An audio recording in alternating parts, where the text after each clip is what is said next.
Hey, it's Grayson.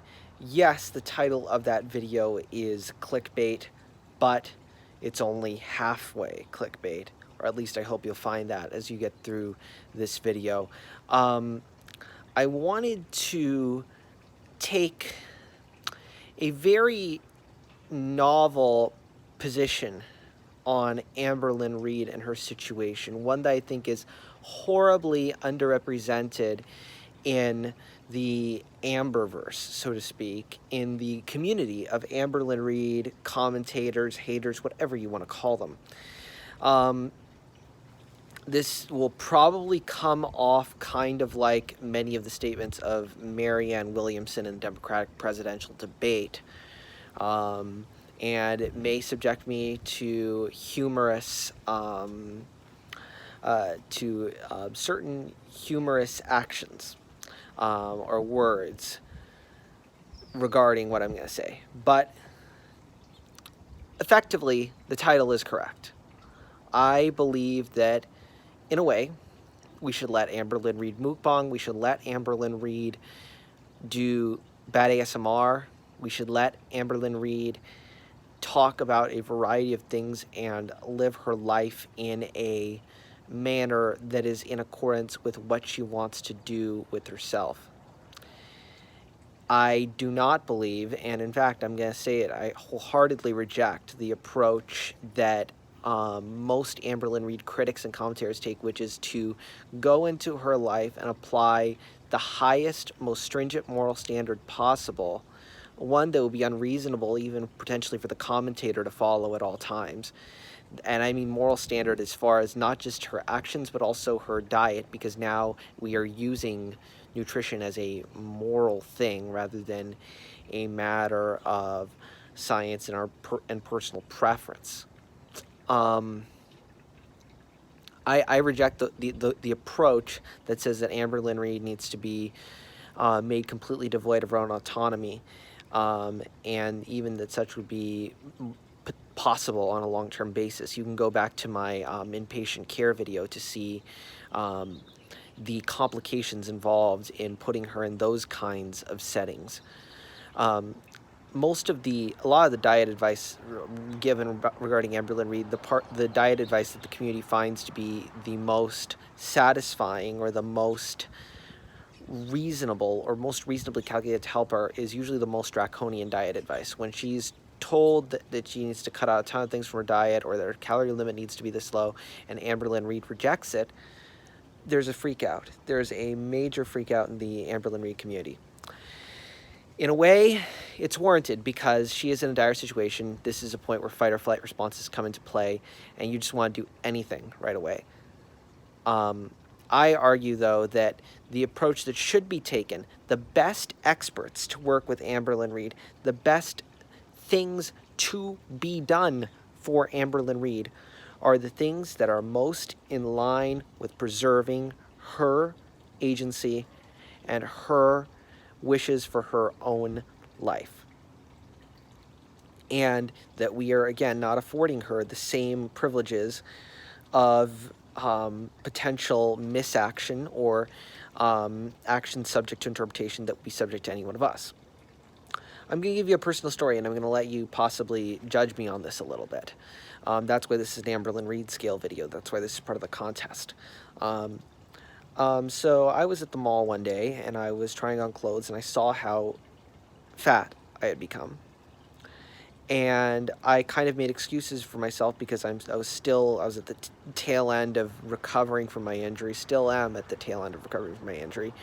I kind of made excuses for myself and kind of put it to the back burner, but I came out feeling motivated and emotionally captivated that I needed to do something about it. But then right after, I proceeded to give into the temptation of a family member who offered me some pretzel nuggets from Auntie Anne's Pretzels. And then I had a dinner that wasn't necessarily dietetically proper. It was basically Mexican food, it wasn't Papa Mexicana like in that Amberlynn Reid video, but it was tacos.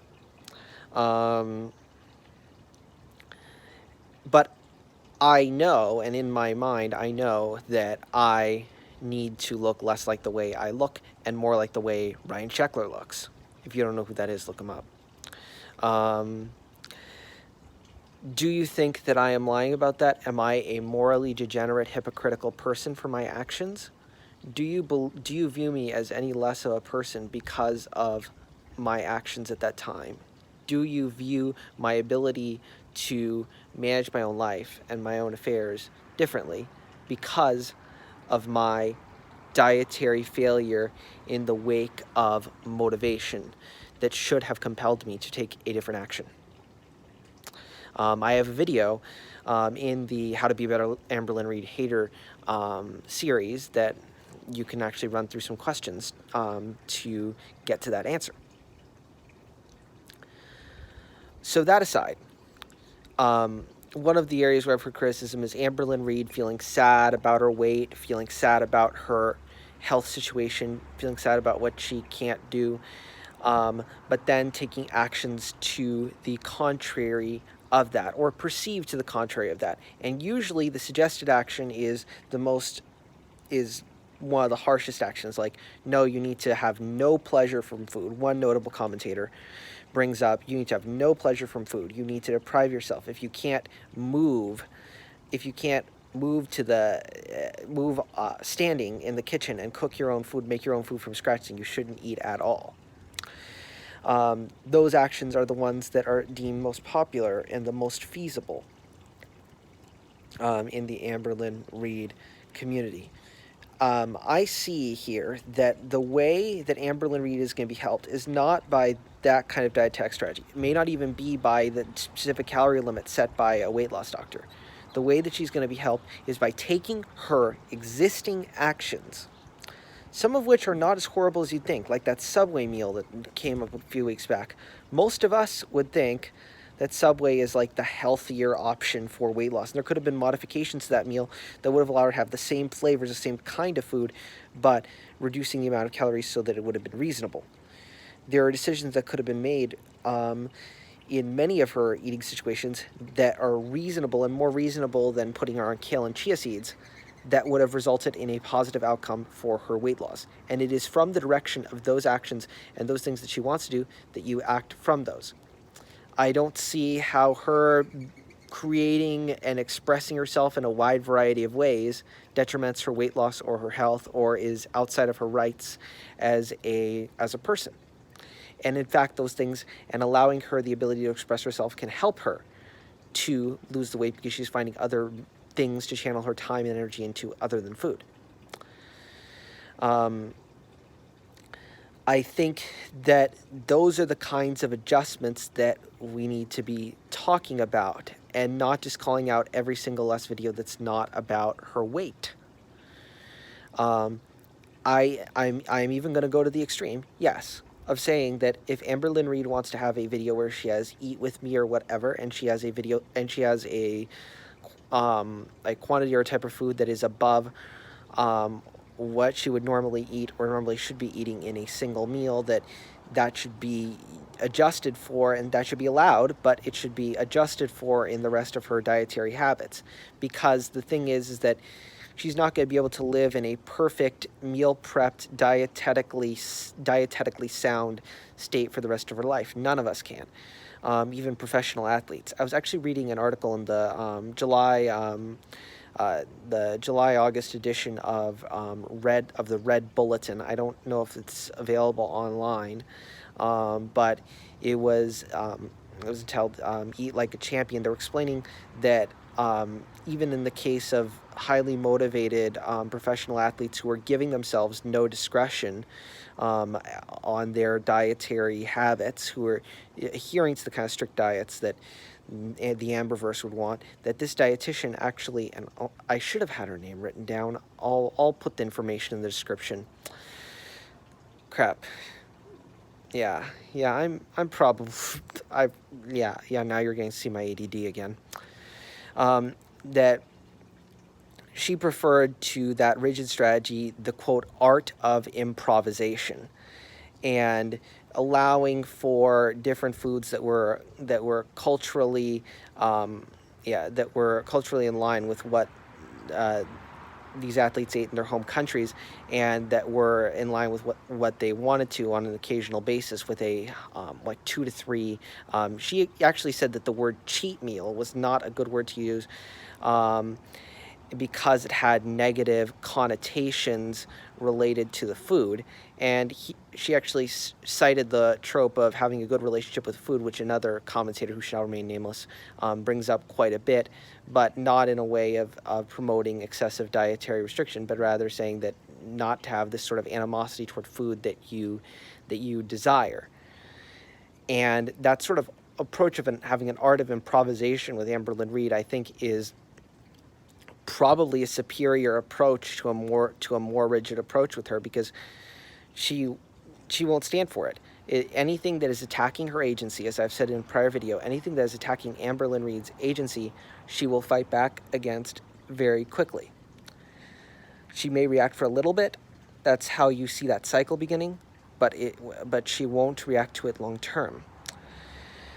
So it is that type of approach that allows a high level of discretion, that allows her to go Subway, that allows her to have foods that she wants to have, and that allows her to behaviorally express herself in the way she wants to express herself, that will work.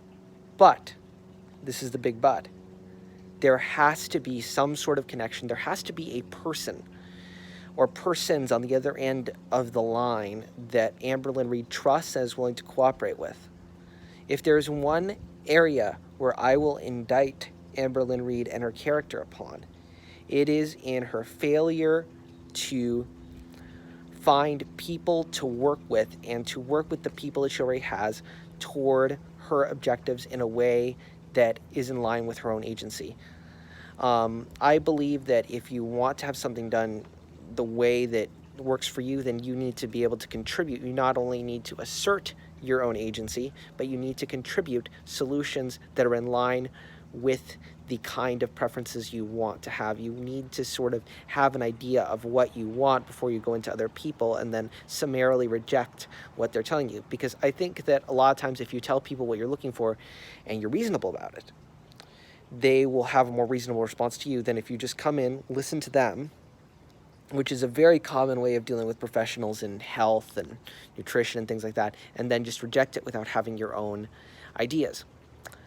So that is where I'll indict Amberlynn Reid's character, is in not establishing collaborative relationships. I think she's emotionally traumatized.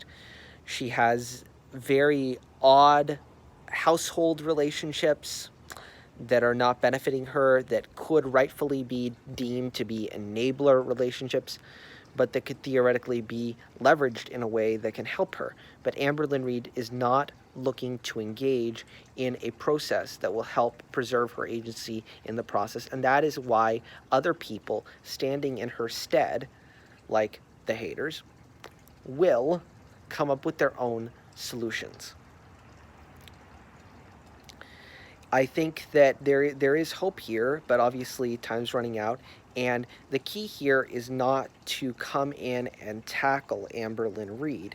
The key here is to find a way to work with Amberlynn Reid and her preferences and start to gradually guide her in line with her own preferences and teach her sort of that kind of critical thinking lens that allows for that dietary improvisation while attaining a good set of objectives. And I just wish there was some way that we could put the right people in front of her and help her to have an ongoing collaborative relationship, not with social media influencers, not with people who have an agenda, and not with people who will simply succumb to her lowest common denominator of preference versus her meta preference, her goal and objective for her life, but rather people that will keep her well-being in mind and have the intelligence and the critical thinking skills and the demeanor to work with her. I probably didn't provide you guys with many solutions. It's a tough situation for everybody involved, including and especially Amberlynn Reid. But I just had to say all of these things. Might be some extra citations in the description and some extra information there. This is going to be a video for the contest. So if you want to enter the Amberlynn Reid scale contest and you see this video before July 1st, go ahead and click the link and read the details below. Thank you so much for listening. Click the like button if you like what I had to say. If you want to see more, hit the subscribe button. And I wish you all the best of luck.